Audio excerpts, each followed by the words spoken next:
Hello दोस्तों, कैसे आप सभी लोग। स्वागत है आप सभी का वापस से आपके अपने चैनल कॉमर्स मेंटी पे। तो आज हम बैलेंस शीट की जो वीडियोस चल रही थी, जो कि हम फाइनेंशियल स्टेटमेंट पढ़ के हम इन्वेस्टिंग करना सीख रहे थे, उसमें हम बढ़ रहे हैं आगे और आज हम नॉन करेंट लायबिलिटीज़ के बारे में जानेंगे।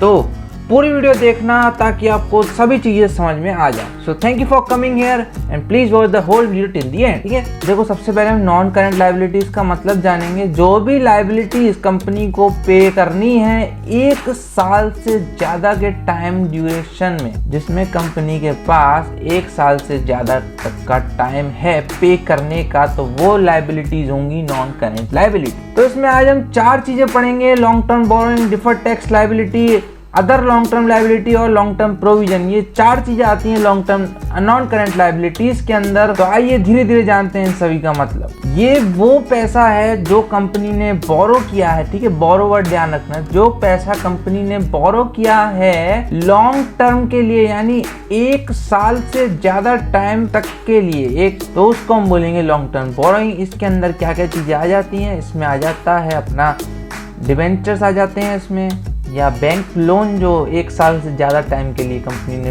रखा है उसको बोलते हैं, लिया है, तो उसको भी हम लॉन्ग टर्म बोरोइंग्स की कैटेगरी में डाल देंगे। ठीक है, तो ऐसे ही और भी चीज़ें आती हैं इसमें। ठीक है, तो इससे अब हम क्या एनालाइज लगाएं, इसका मतलब तो जान गए। अब देखो कंपनी में जितनी कैपिटल लगी है, जैसे मान लो 3 लाख की अगर कैपिटल लगी है, तो माना जाता है कि 1 लाख का डेट होना चाहिए उसमें और 2 लाख की कैपिटल होनी चाहिए, ऐसा माना जाता है। 1:2 जो डेट इक्विटी रेशियो है वो आइडियल माना जाता है, जो कि अच्छा होता है कंपनी के लिए। कंपनी पे थोड़ा लोन भी होना जरूरी है, वो मैं आपको बताऊंगा कैसे थोड़े दिनों बाद। आज इतना जान लो कि कंपनी पे कम से कम आइडियल रेशियो के हिसाब से बोरोइंग होनी चाहिए, या इससे ज़्यादा बहुत ज़्यादा जा रही है, बहुत ज़्यादा, थोड़ा बहुत हो तो कोई दिक्कत नहीं, बहुत ज़्यादा आगे निकल गई तो कंपनी थोड़ी रिस्की है।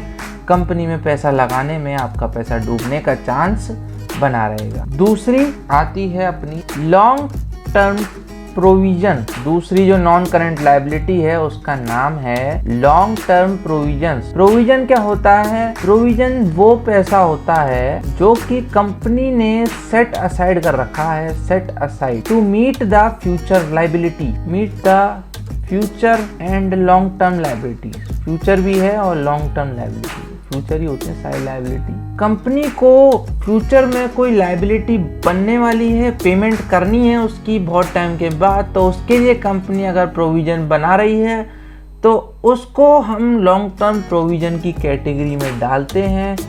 इसमें आता है अपना प्रोविजन फॉर ग्रेच्युटी, इसमें आता है अपना प्रोविजन वो एम्प्लॉयर्स फंड जो होता है, प्रोविजन फॉर एम्प्लॉयर्स फंड। तो ये सब क्या होता है, ये देखो कंपनी में अगर कोई बंदा लंबे समय तक टिका हुआ है तो उसको ग्रेच्युटी मिलती है, उसको वो उसकी जो चमचेगिरी उसने करी है उसके बदले में, जैसे 30-40 साल अगर वो कंपनी में टिक चुका है 20 से ऊपर, तो उसको क्या करती है कंपनी एक बड़ा अमाउंट पे करती है।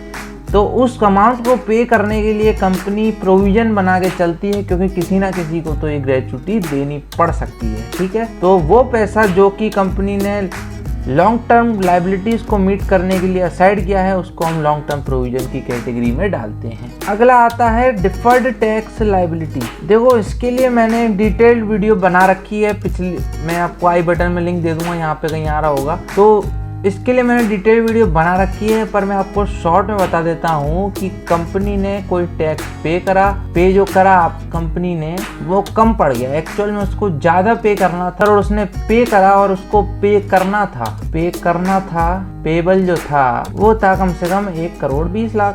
ठीक है, तो 20 लाख का जो एक्स्ट्रा अमाउंट है वो होगा आपका डिफर्ड टैक्स लायबिलिटी, जो कि कंपनी को अब पे करना है। ठीक है, तो आप, मैं आशा करता हूँ मतलब तो समझ गए होंगे।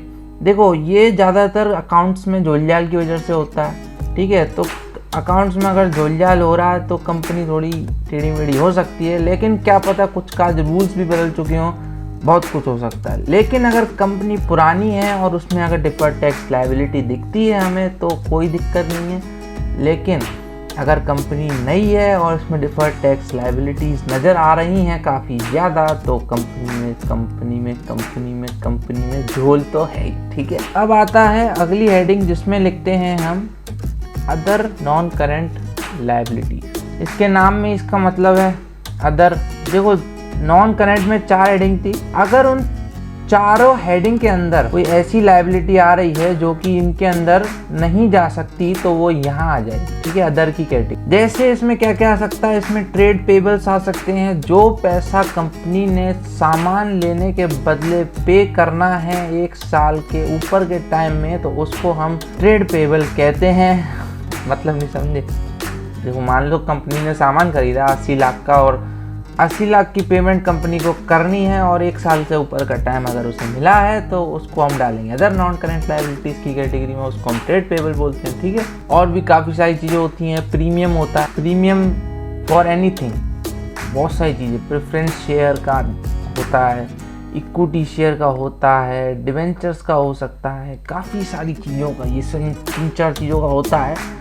तो इन सब का प्रीमियम अगर कंपनी को पे करना है 1 साल से ज़्यादा के टाइम में, 1 साल का ज़्यादा का टाइम कंपनी को मिला है, तो उसको हम प्रीमियम को भी हम अदर नॉन करेंट लायबिलिटीज़ में डालते हैं। और कोई भी चीज़ रह गई है तो वो सब अदर नॉन करेंट लायबिलिटीज़ में आ जाएगी अगर इन तीनों हेडिंग में ये चीज़ नहीं है। तो आशा करता हूँ आपको तीनों का मतलब, वो चारों का मतलब समझ में आया होगा। So thank you for watching, bye bye. और हाँ, घटना कभी भी नहीं है, सिर्फ समझना अपने को। तो बाय बाय, और हमारे चैनल को सब्सक्राइब करना मत भूलिए।